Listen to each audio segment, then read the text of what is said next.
This is a 2-row repeat worked on a multiple of 6 plus 2. Both sides of this fabric look nice. What I'm showing you here is the wrong side. It's nice and smooth. And then the right side has this really nice texture from all of the purl bumps. And I think I actually like the wrong side better, the smooth side. You will need 2 different needle sizes for this stitch. One of them 4 sizes larger than the other. I'm using a US size 6 and a US size 10 for my sample. You'll need to know how to knit and purl for this stitch. You'll want to cast on with your larger needle. Row 1 is worked with the larger needle. And for row 1, all you have to do is knit all of your stitches.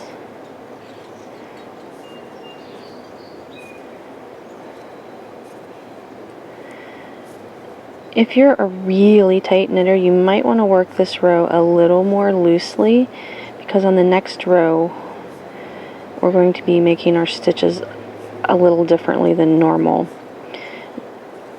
A stretchy or elastic yarn like wool might also help. I'm using a bamboo yarn, so there's not a lot of elasticity to it, so it's a little tricky to work the second row. Okay, so that's row 1, just knitting with your larger needle. Row 2, you want to knit the first stitch. This is worked with their smaller needle. So now what we're going to do, we're going to be purling, but we're not going to purl into the next stitch. What you want to do is skip the next 3 stitches. So there's 1, 2, 3. You want to get your 4th stitch. That's the stitch that we're going to work first. So you want to just grab your 4th stitch there and purl. Whoops. There we go. And now you want to pull that stitch over those first 3. And that can be kind of tricky, not pulling all of those off. There we go. Okay, so now we're going to skip those same 3 stitches. We're going to go to the next stitch.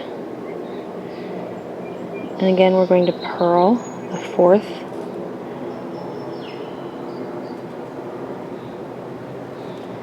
And just pull it over those 3 stitches.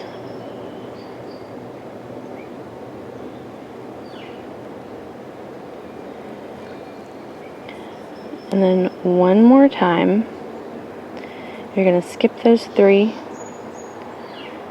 grab the 4th stitch, purl it,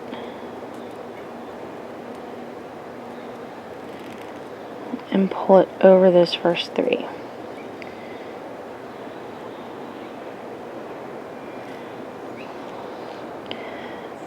And now, finally, we're going to purl those 3 stitches that we skipped.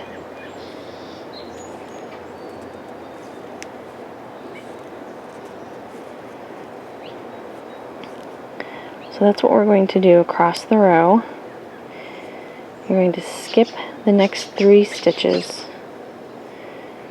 You're going to purl into the 4th stitch.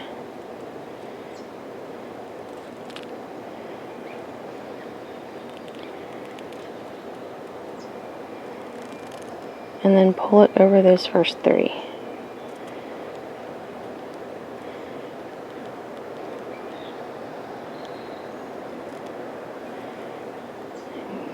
Okay, get your 4th stitch and purl.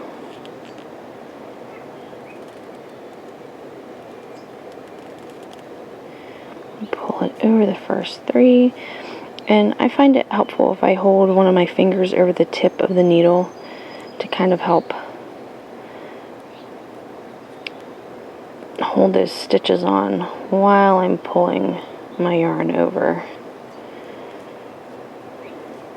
Okay, Okay, so that was twice. I need to do it one more time.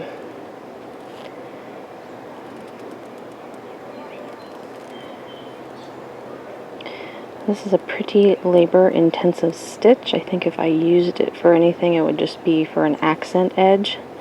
I don't think I could do a whole, like, scarf with this stitch. Okay, so I knit those three, or I mean, sorry, purled those three. Now I want to work the three that I skipped.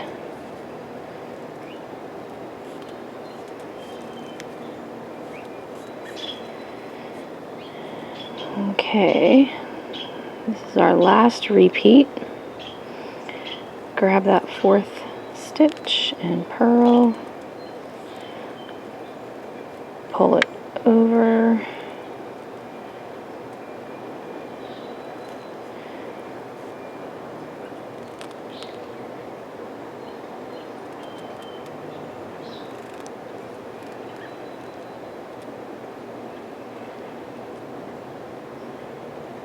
You might find a crochet hook helpful. I'm not sure, I didn't try.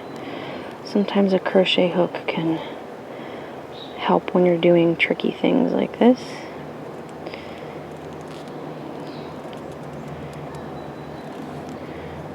So here's my third pullover stitch. And then just purl the three skipped stitches.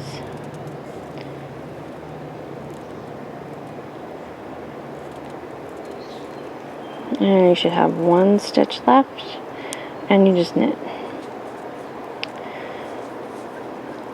So again, here is the right side of the fabric with all those lovely purl bumps.